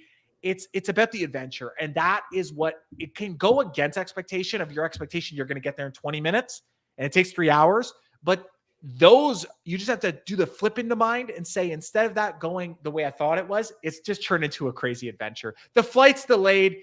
Okay, Oh, it's going to be a little adventure. Maybe I'm going to go to the bookstore and find the next book that's going to change my life. Or, yes. maybe I just sit down and relax for a bit and grab a coffee, or then you get on the plane and yeah, you're delayed. And then this other good thing happens for you. You discover some restaurant you would have never found. And there's always that magical opportunity waiting there if you just let go of it being something that has to disappoint you and instead see it as something that adds to the adventure and the richness of life, the dynamics of it. Oh, it's so beautiful. Exactly. So that's the thing. You're driving along, you're driving, and you got to turn, and somebody, like comes up next to you and like cuts you off and flips you off and and then like you look to your passenger and go, adventure awaits. there's there's something this way. Obviously, the universe was like, Guiding sent me. this. Yeah, the universe was like, you got to go this way. I'll send this guy here, one of my agents, and he's gonna go there, and Yeah, he's let the gonna like, nudges happen. It's like leave room for the nudges and leave yes. room for the universe to guide you on the best route possible. Yes. Oh, that's it. It's so beautiful. That's exactly it. And that's a huge part of expectation. So really, no matter what happens, you just go, adventure awaits. Oh, great. We're supposed to go this way. Oh, it's perfect. And the thing about it is, you're always right. Yeah, you always You're win. always right. Yep, We always win. Great part of that affirmation. I always win. I always yep, do. yep. So it's like, yeah. So anything that's like bugging me, you might as well just give up now because I'll win anyway. So just make it easy on yourself. Yeah. And I love Um, that's that control of the mind. It's like that Jedi mind ability to control your mind and stop it from going negative. Because there's lots of things in life that you could easily twist yes. and perceive it as negative, and people complain or be angry. Like you see this on vacations. Like Oh people will yeah. wait all year. They book this vacation, let's say to Cuba or Mexico, or they're going to be on the beach in Cancun. But then it's like the smallest thing sets them off, and they're at the resort. Like, this is taking too long to check in. It's like, you waited like a year to get on this trip, and now you're here, and now it's like it's taking 2 minutes longer to go through the line to get your hotel room. Who cares? Relax. Oh yeah. You know what I mean? Yeah. So I think that's like always remembering I could perceive this either way. Anything can be perceived as negative or anything can be perceived as positive, but life's a lot better when you twist it to be, let's just look at it at the least as an adventure. It's always an Oh adventure. And that least is a good least. yeah. Adventure Unlimited. Yeah. Yeah. It reminds me of when I was a little kid in Sunday school, and like, well, if you're if you're good, you go to heaven. If you play by all these rules, and I was a little kid, and I was thinking, but most people are miserable. I don't care where you put them. So if there is this place called heaven, right? Like, Yeah. uh, I don't see how it would make a difference. You Right. know what I Right. mean? It's like, Yeah. okay, so it's nice. You don't have to like poop anymore. You don't have to eat, right? I guess you're just, but great. I mean, like the dynamic sucks, right? So how's that? Anyway, it just really got me as a kid. I'm like, I don't see this as a good deal at all. Um, and then I kind of realized as a little kid, I'm just like, you know what? But if you're happy, you're already in heaven. So it's like really, it's like, uh, it's yeah. Uh, You have to so start now you because have to start now. wherever you go, there you are. Wherever you go, there So you are, and you're always stuck with yourself. So make it a that's good it. experience. Be I your own always best think, friend. Yeah. Enjoy your company, enjoy your time, and doing things like going for a walk every day. I think is a healthy practice to get that. Go for a oh walk and yeah, don't put I used to always, I think I did walks wrong for years, in my opinion. I was always going for walks, 15, 20-minute walk after breakfast, after dinner. And I would throw a podcast on or I'd call yeah. someone. And sometimes that's okay. I'm not saying never, but I realized that's not the way I want to most commonly do it though. That time I want to take to just literally smell the roses, like look around, enjoy my walk, and just breathe in the trees and look around at what's around you. Even if you're in a city, like walk around, just see things and allow yourself to just be quiet for a minute. And that teaches you to be a friend to yourself. That teaches you to enjoy your own company and doing things like going for a walk just by yourself and having that time alone. I think that's critical. Those are valuable times in the car, not always putting the radio or podcasts on, Yeah. unless it's radiant creators, then obviously maybe Oh, that. then yeah, But yeah. outside of that, but sometimes it's nice to be just completely quiet. And I've taken time to do that. And I think those things you do make yourself your own best friend. It makes you enjoy your own company. So that way you can be put into situations that could be stressful or annoying, like waiting in line or stuck in traffic or delayed flights. And you instead just enjoy it. You just like make the best of it. You kind of just observe, people watch, bring out a book if you need to, or just sit quietly, or, just find something that puts yourself in a positive mood. And I think that's it. And it's like, not to say I'm always like, sometimes it's like you want to have a little gripe session and get at it with people and have a debate. I think sometimes there's a valuable point to come from some of that. But ultimately, how you perceive life is like, what is your definition of life? If your definition of life is something like this, it's like, it's a magical adventure. Well, God, you're going to have a great adventure. If you see it that way, you're going to have a great existence. If you see it that way, if you see life as like every day is just not bad, well, your life's going to be just not bad, but it's not going to be good.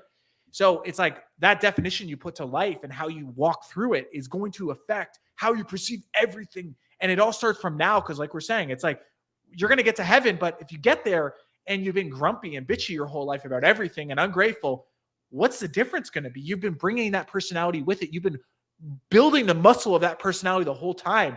So what you really want to do is just start now. And some of those things that you can do to do that now are doing things like go for those walks, be out in nature, looking at things from the better light, not being disappointed. Instead, setting your expectation. I'm going to have a good time no matter what. I'm going to go on an adventure. I'm going to have a good time. And it's going to be wild. And let's see what happens. And leaving room for the magic to occur, the spontaneity. And man, life just gets better and better. It just every day becomes the best day ever when you do it that way. Oh, it does. It does. It absolutely does. Well, I've had you for a while, but one thing I'd like to maybe touch on if you still have time Absolutely. is so something I noticed when I saw the mushrooms popping up in the desert was the mushrooms are Earth's fascia, popping up. Something that I've started to do recently is fascia release, and this is a new one. I mean, well, it's not new. It's been around 5,000 years, right? People, yogis knew about it, right? But the thing is actually not just yoga, but like deep fascia work, because we have our fascia, between like the muscle and the skin, we have that network. And if you look at it, if you actually look at like, well, in an animal, they call it the cull, but for, we call ours fascia. And so if you look at it, it looks like a neural network, and it also looks like a mycelium network. And it's almost like, when you start doing fascia release, because some believe that it holds emotion and trauma, and so when you start to like roll on the balls and you start to do different, working at releasing the fascia, and it's actually painful and pleasant. And at first it's just a little awful, but then eventually you start to enjoy it. But wow, do things ever come up? It's like, I've watched people start, crying, and people start, it actually can really cause a lot of downloads, you might say, to realize that, wow, I've got some real dread around this or that, because you start breaking that trauma loose. And then of course you have to process it to let it go. And so what I was thinking is how humanity is definitely not well as far as health goes. Some are, but I would say most are not. And so right now I'm just wondering about this. There's something happening, and I kind of feel like Chaga and reishi and all the other, medicinal mushrooms, and even mushrooms that just taste good, are showing up because, I mean, a couple years ago, there wasn't, black magic alchemy. There wasn't so many mushroom supplements and tinctures in the health food stores, but now there are. A lot's popped up in the last decade or two, and so it seems like humanity is ill. We're getting sicker, and now the mushrooms are. If I feel like there's this consciousness, like they're showing up. Do you get that feeling like that they go, oh, okay, humanity's really not well, let's just start showing up, spores are gonna be flying, we got to take care of business, because like, mycelium, is like it is like the earth's fascia. Like we have our own fascia in our body, and it holds trauma, it holds happiness, but when you break up the trauma, you have to process it. It's almost like the mushrooms are now emerging to help us break up the like for the earth and humans, to break that trauma up. It's anyway. I'll just throw it out there. What do you think of that? Oh, I agree 100%. I've been a huge proponent of that concept for many years now, being in the mushroom space. I've seen it. I was into health foods when I was 18, and I went for about 4 or 5 years, believe it or not even knowing about Chaga and reishi. I didn't even know. And I was about 23 when I first came across it. And at that point, I thought, how is this possible? I have done all of these super herbs, Yes. superfoods, like even crazy shit like polysaccharide black ant for the Yeah. zinc, like ant. How did I do ants before Chaga? That doesn't even make Yeah. sense to me. I did green juicing and all these superfoods and camu and all this stuff. And I'm thinking, only now I hear about Chaga and reishi. And it's like, it took me off guard. Like, mushrooms? Really? And Mm. I was really surprised by that. I had already had experience in my teenage years of culinary mushrooms. I knew lots about that from my grandfather, like morels and chanterelle and so forth, and foraging those. I knew about that. And I thought, how did I never come across this before? And at around that point, it propped up and showed up in myself. And I started becoming fascinated by it and passionate about it because I was at a point in my life where I was ready for a spiritual change. I was ready to do my own business and be an entrepreneur. I had been ready for that for a while with health and wellness. And for me, it popped up. So suddenly I started taking it and becoming obsessed with foraging it and learning about it and going up every weekend and going out looking for it. It became my absolute obsession. And then I moved to Los Angeles when I was 25 and I started working with Four Sigmatic and I saw it firsthand. It had Mm. just begun. They had come from Finland. I'm coming from Yeah. Canada. We show up there and it's like no one's heard of it. When we're sampling products at Air One, like these crazy trendy health food Yes. stores and Whole Foods, no one's heard of it still. Like 1 out of 10 people maybe has heard of it, and the rest have no idea. And even if they've heard of it, they're kind of like, "Oh, I don't know. I don't know if I take it though. Like, what do you mean a tea of this? Like, this seems weird. A tea is green tea. They picture it totally different. Like oolong, right? So I saw what happened from that point in the last 7 years. It just started getting more and more well known, more and more well popularized. And suddenly it went from just being reishi, then it became Chaga, then cordyceps for athletes, then lion's mane for dementia or the nootropic benefits of it, memory. It became a biohacking food. Next thing you know, now it's in all the smoothies. Then all of a sudden, there's all these tinctures with 6 mushrooms in it. Forget just one. We got to put 6. And now it's Yes. powders and this and that. It's like you'd be hard pressed to find a greens powder that doesn't have mushrooms in it, right? So Mm. what happened? And my feeling is that, as they say, when the teacher's ready, or when the student's ready, I should say, the teacher will appear. I mean, kind of both ways, though, when you think about it. When Yeah, teacher's ready, the student exactly. will appear. It's both ways. They mutually arise. Yeah. They mutually rise. And it's like, yes, it's always been there. Like these things have been taken for thousands of years. Literature on Chaga goes back to 1000 BC. Mm. Like, it's not new. Reishi has 5,000 years of clinical research studies. And I say clinical like the OG level, when the Chinese medicine practitioners were looking at the effects of what was happening to people's acumen pressure points and the energy flow of the body with taking mushrooms. This is Woo. going back 5,000 years. This is well documented. Lion's mane is well known and understood. The Siberian shamanism concepts around Chaga and polypore mushrooms, it's all been there. Cordyceps going back to the all the dynasties and royalty taking it. It is well understood that these have been taken, but it's like it kind of went quiet for a while until society as a whole was needing it more than ever because cancer rates and the medical industry has completely botched it and let us all down, and it's made it worse. We all know that. It's become obvious. It's only made things worse. Mm. These things now have come to the forefront when we need it the most, when cancer rates have gone nothing but up, and tumor and dementia and all the different issues. Every single disease has gone up without exception. Every disease Oh has yeah. gone up. All these issues arise. And suddenly, these things come to the forefront when we need it, not just for the body, but for the spirit, for the mind. So to me, all of these things, and it's not just that, even plants, like you see ayahuasca or psychedelics, plant medicines come up to the forefront when people are ready for that next step in their journey. You see that with things like sea moss, even like, what? Yes. Where did that come from? Suddenly, sea moss is everywhere. To me, all of these things come to the forefront when society needs it. But it's Yes. funny how it's like the cure is always in your backyard. It's always been there. We're just now needing it. So suddenly it comes to the forefront and I believe works through us. Like certain people are certain stewards of certain foods and certain things that come to the forefront. Like for me, I felt like I've been a steward of bringing Chaga to the forefront with Yes. getting it into places like Cafe Gratitude and having it on the menu there. So thousands, tens of thousands of people are trying drinks, smoothies they love, but it has these wild mushrooms from the Canadian forest. Or seeing stuff like Four Sigmatic, what they did is really popularizing it to the point where it's like, God, it's in like gas stations at this point and getting it to like people who would never drink it, right? So Yeah.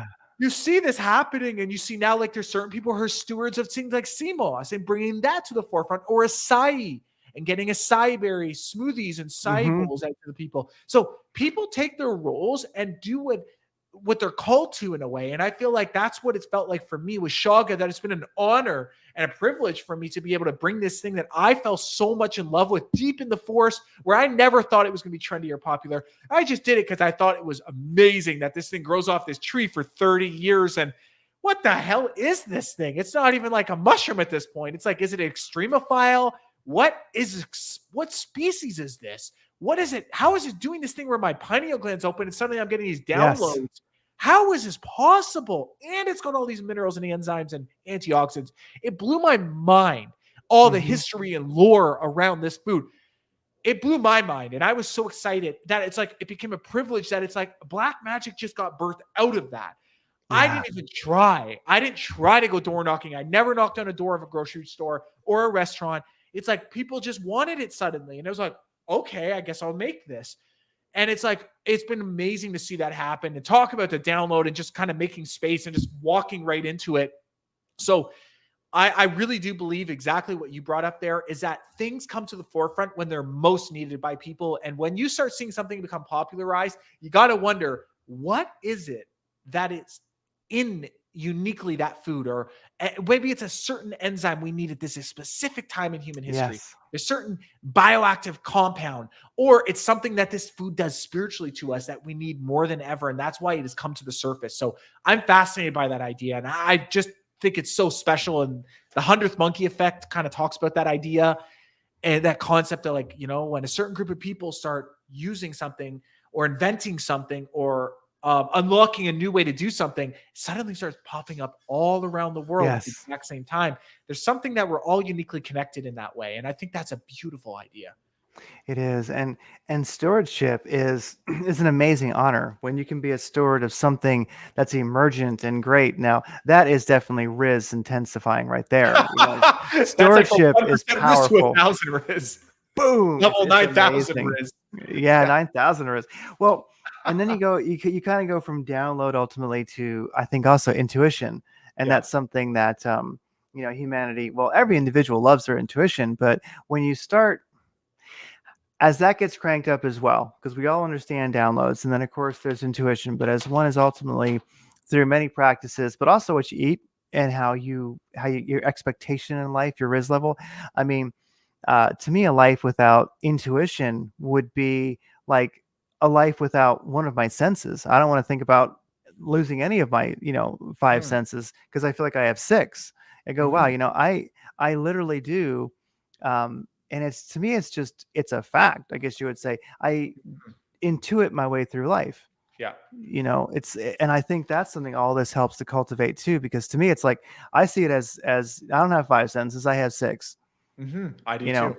Yeah. and yeah, and I don't know how else to put it other than that. It becomes that real. You're not guessing. You feel, you intuit, and that becomes like, and maybe that might be our greatest way of following the excitement of being available for downloads, of finding our storage ships. You know what I mean? It's like Yep. that is like that is the key frequency right there. Well, I've had you forever, and it's great. And so you're also doing so as good time to begin wrapping up.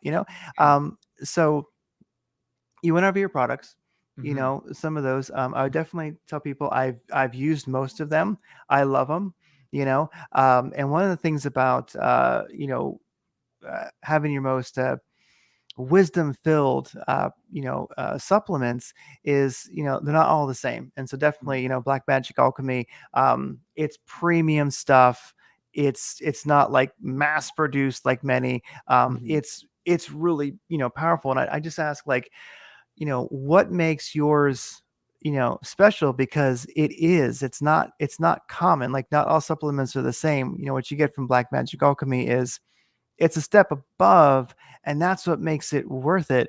And then when you see, like, it's not cheap, it's not free, but you know what, I'm excited to spend the money. Mhm. Yeah, yeah, yeah. I hope people, I always try to create that foster that feeling of people are excited. Cause like with anything, if you really found something amazing and it's usually done in an artisan way in a small batch, like Yes. this one skincare brand I get from Ojai, California, it's got these crazy extracts of herbs I've never even heard of. And it's like one of the few things when I put it on my skin, it's like it actually helps with if I got too much sun the day before. I swear I put it on, it literally just removes the sunburn. And it's like my Mm, skin just goes back and it's glowing. And I'm thinking, what on God? And they put it in Myron Violet glass. So I know that glass is like yes. $5 a bottle or a glass jar. It's not a 25-cent plastic jar. Like they put it in good glass. Everything's thoughtfully said on the words on the label, the website. Like people have put their time and effort, the photography, the herbs are all organic. It's like I could tell there's so much magic, and it's like I buy it. It's probably the most expensive skincare stuff out there for like after sun care, but I'm like, damn. When I get it, it just works, and I feel amazing. And when I spend the money, it feels like I didn't spend the money. That's the weird thing. Yes. When you Yes. find something you really like and you get it, it feels like you should feel like you didn't even spend money. That's my opinion about it. And I feel that with health food. I feel that when I go find a really great place that serves like a specific thing that they make that's so integrous, like the olive oil I get, for instance, from my one friend, it's the best. And when I get it, it's so raw and green and vibrant that when I have that olive oil, even though it's like $30 a bottle, when I use that on a salad or I cook with it, Mm, you could tell that was that olive oil. That is a big difference. So with anything, I want it to always be like with Black Magic is when someone buys a product, I want it to feel like they're almost not spending money because they can see and feel and taste through all their senses when they read the descriptions, when they try the product and see the videos about it, and they hear the stories that they're excited and they're like, wow, I'm really getting something that is a really rare opportunity. Because when people are buying the mushroom products that are on the market, 95% of them are grown in closed mhm. circuit labs. It's not grown in nature. And a lot of brands I felt very disingenuously show these forests, like, Oh, you know what I'm saying? They're showing yeah. forests with mushrooms going on. That's not where it's grown. That's not the truth. And this is why I had to do the company, because I was like, I want to give people the experience that I feel when I'm out in the woods finding these mushrooms, where it's such a magical experience finding it. And I want to give them that taste as though they're there, and to be out there and feel that magic of being in the forest and the fresh air and the birds and the crispness of the air and the moss and the seeing it on the tree and the experience of finding it because it's so rare. I want to imbue all that and then make it taste good. And we use all the herbs to create that flavor, like sarsaparilla and cherry tree bark and juniper, Mm, and all of it comes together in this delicious, like ancient root beer flavor. And it's in a glass bottle, and the words are specifically chosen, and the label's so like you're getting this like folklore legend of mysteries you've unlocked from Scotland. Like it's like this crazy thing happening, and the story about yeah. extracting it. And oh man, I want people to feel like they're getting teleported to a forest, and I want them to feel that because I know that it's a rare experience to be out in the forest, and not everyone has that access immediately available, nor do I. Because I was even saying when we first started, I was in Los Angeles for a while. I wasn't getting out there, and I was like, oh, I would just love some wild blueberries or something from nature Yeah. and hear the story about it and get excited about taking this, specialty. I'm such a sucker for like specialty limited edition things. I love that. So if I ever Yeah. see that, like, even today I was at a farmer's market and this guy makes these butter tarts, not even organic, but it's like, it's this old British man. He's like 80 years old making these butter tarts, and he sells some things from his farm, and he just makes these butter tarts. And it's like, there's so much love in this butter tart. I can feel it when I'm eating it. It's like, it tastes so good. And it's like, I love that. So he's only bringing up 50 of them, the whole farmer's market. And if you don't get there at a certain time, you don't get them. So Yeah. I think those are the big jewels of life, right? That make it exciting, and finding like a diamond in the rough. Like you find that experience. So that's what I try to do with Black Magic is when people come, from the moment they see our brand on Instagram or on the website, the wording is all very specifically chosen to make a feeling become present of alchemy and mystery and magic. And then when they get the product, they unwrap it. We put a lot of effort in that. Yeah. And they see the bottle and the gold foil, and they pour a shot, and they're like, oh my God. And every batch is a little different because, the Yes. spices are different at the times of year. Like we're not trying to make everything taste uniformly the same. It's within a spectrum. Like you're not going to get it, and it's not going to taste like cherry cola. It's going to taste like a root beer, right? It's going to taste like a root beer every time, but it has a different spice profile that you taste as the season goes on, just like wine. I think wine got it right, Yes. like the variety and the terroir and where it grows, and it's by the ocean. This was going to taste different than up in the mountain over here, and it's like this 2014 is better than 2015. I Mm. think that's really awesome. So I don't want to standardize it in that way. I want to make it that same thing like wine does. And anyways, I try to really put that in the process. And water we use is all wild spring water, and I want them to Oh, feel like yes. this is so special when they get it and they're excited. And what's crazy, man, is we have like 40 to 50% oscillating between those two numbers, percentage return order clients. So when people get it, 1 and 2 people are ordering again. And we have clients Wow. that I can see have been with us for 17, 18, 19, 30 orders. It's like Whoa. people are in. I mean, I'm really frankly shocked. And I say that because I really just started this with like the intention that I just wanted to do it myself, go foraging and make something cool because I like culinary. I like to make things. I wanted to be a chef originally. So I want to just make something that tastes amazing because I think medicine should taste good. It shouldn't always Yeah. have to taste bitter. Sometimes there's a place for that, but I want to make things that taste good. I want to enjoy a nice root beer float with chaga and Oh, 15 other crazy herbs, or I want to make my coffee taste good.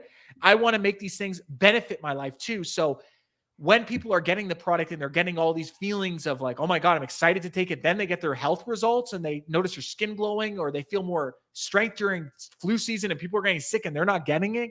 And then they look at their hair and it's growing and it's just, they're like, what the hell? I look luscious and I feel stronger and I have more energy mm. when I wake up in the morning. Like all of those things are what I am putting all of my attention and love into creating for people.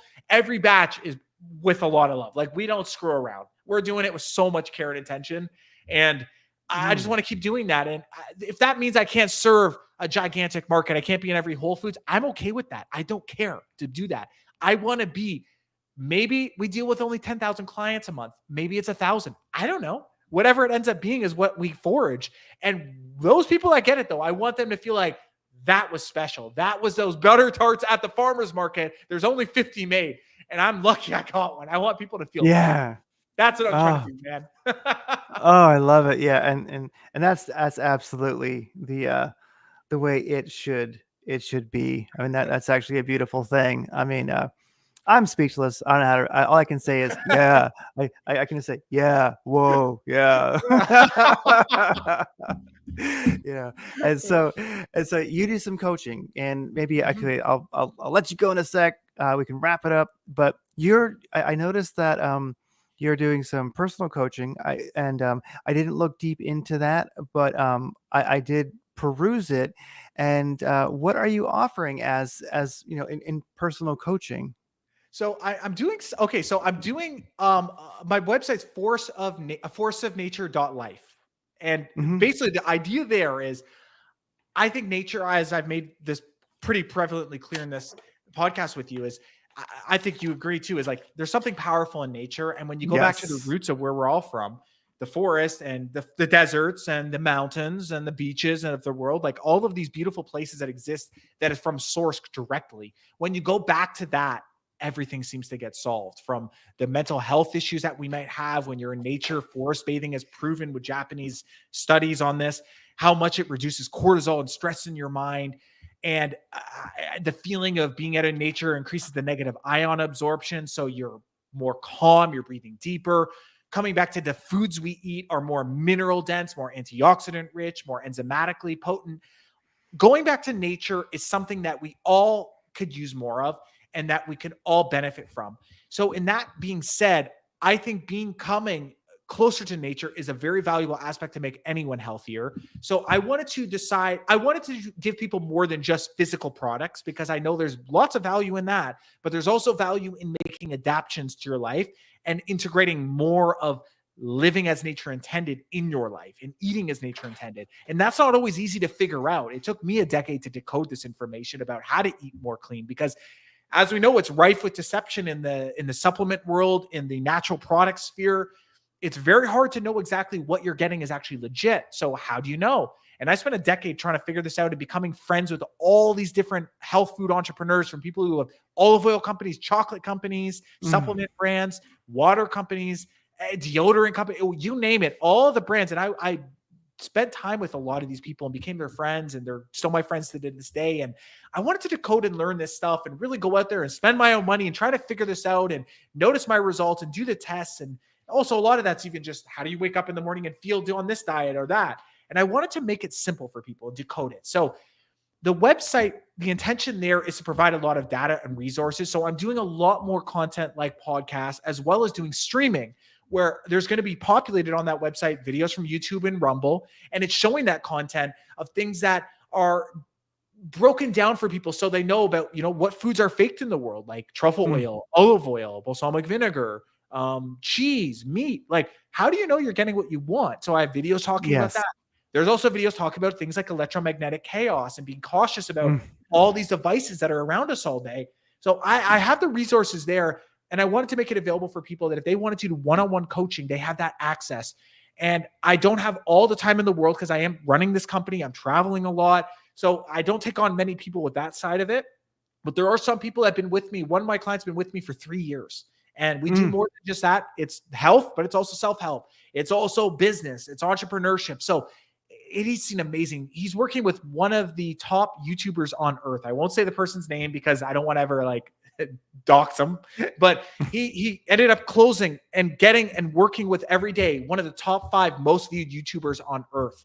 And we work together to increase his vibration by doing things like going to the farm. He goes to the farm every day to get his meat and dairy and berries and fruits and vegetables. He gets spring water. I saw that shift for him, and getting him out into nature and traveling more. And it's like all these things opened up for him. So I do the one-on-one coaching, but there's something I think I'm offering here that I think is really neat, Craig. And it's my second option I have on the website for those who maybe wouldn't be able to afford the one-on-one, because it is pricey. Because like I said, I can't just do it with everybody. I don't have much time. I offer another option though. The other option is what I call text coaching. And what it is people can actually take on this option where they can sign up for a week, 2 weeks, or a month. And every single day, they get basically, when you do those calorie trackers and stuff, if you're going to the gym, you input all your food and you kind of get an idea of like, oh, how much calories did I eat today? And you know whether you're losing weight or gaining. Okay. Yeah. Imagine that, but not for calories, but for everything you consume, you now have, and not just what you consume, even the stuff you brush your teeth with, your hair care products, your soap, shampoo. You send a picture every single day for that week or 2 weeks, whatever you signed up for, and you get live feedback from me, not from one of my helpers or anything. I'm responding voice notes and text to give you ideas of like, send me the ingredients so I could see, and I let you know what ingredients there are you don't want, or what is like a natural ingredient that's not really natural. And the same with going to restaurants. My clients are sending me pictures at the restaurant. What do I eat today? And I'm like, get that based on your goal of doing X, Y, and Z. Yeah. And they're also getting photos from me of what I'm eating. So I'm not just telling you, I'm showing you what I ate that day. Here's what my breakfast was. Here's what my lunch was. Here's what toothpaste that I'm using. And this is from me spending God knows how much money at all these health food stores over the years trying to figure this out and spending time with these people to learn. So they're getting those voice notes and questions answered. So it's like you're getting that tracker, except it's a real human giving you those responses of like, don't do that, do this. And I think there's a lot of value in that. So I offer those 2 options because that's what's something I would want when I first started. And if I couldn't afford it right away, I would have done an option like the text coaching where I could ask someone who's been doing it for a damn while and say like, hey, I don't know, is this vitamin D actually good or not? And then I'm like, oh, did you know 99% of this vitamin D doesn't even get absorbed because they're not doing the right strain of vitamin D. It should be D3, not D2 because of this and that. And then, oh, how it's carried to the body. And then, oh, the dose is not even correct on the label. There's so much. So I wanted to codify it, and I have so many free resources on YouTube and podcasts like this, but I wanted to make it for people who really wanted to go to that next level and step it up and get to this vital superhuman feeling. I want to make that accessible for them, whether they could afford something at a lower end or a high end. So that's what the website is. And there's going to be lots of more options out there, programs people can take for whatever they want to learn. But right now, that's what I offer. And I'm going to keep going, man. This is my focus in Europe. That's what I'm doing. I'm pausing on Black Magic for a little bit. I'm leaving it to the team. I'm going to be doing that 100% and going all out with the content curation and showing people that. Oh, wow. Wow. The European trip sounds great. Well, I'll definitely be, I'll definitely be watching and seeing how that evolves. That's going to be great. I look forward to the content that's coming from Europe, and I'll definitely send you a link to where is that quartz meditation capsule. If I can find it, because that's would be one of my first stops. I think, okay, I got to go right there, I'm Well, gonna send that's you video when I amazing. go do it. I'm gonna do it. Oh, I'm yes. touring. Oh, I'm driving. We're doing a road trip around the whole place. So yes. I'm going in my way. I'm gonna go there because that's what I was saying with the activities in life. You add some of that where it's like, yeah, I have some plans already. It's pretty filled up, but I'm like, this guy's telling me there's a quartz pulling that. I'm adding that in. If this didn't come up, then I wouldn't know. It's like that Yes. nudge from the universe right there, what you just did. So I'm gonna go. I'm gonna find Yeah. it. Watch, it's on Yes. some island. It's like 4-hour ferry. I'm like, oh shit, Craig, it's kind of far, bro. I'll make Yeah. my best effort, bro. I'll go. Yeah. Oh gosh. Follow the excitement. Follow the excitement. Yeah. That's right. Well, this has been great. Thanks so much for hopping on and chatting for a while. Great catch up. And Absolutely. I definitely have to get some cosmic creamer now, and because that just sounds too darn good. And I've been eyeing those. The Sachi Inchi. I've been looking at those and thought, okay, that kind of looks interesting. Well, you pushed me over the edge, so I'll have to go and try that too. Try that, man. So, Yeah. yeah, yeah. Well, thank you so much. You're doing great stuff. I love getting it out there, and I'll send you a link to this when it's already done. We streamed it, so I'll send you a link. And thanks so much. Be well. Follow the excitement. Craig, my man. Thank you so much, buddy. Love you. Thank God you. bless the podcast. Keep going. This is great. Oh, thank you. Bye bye. Bye, man.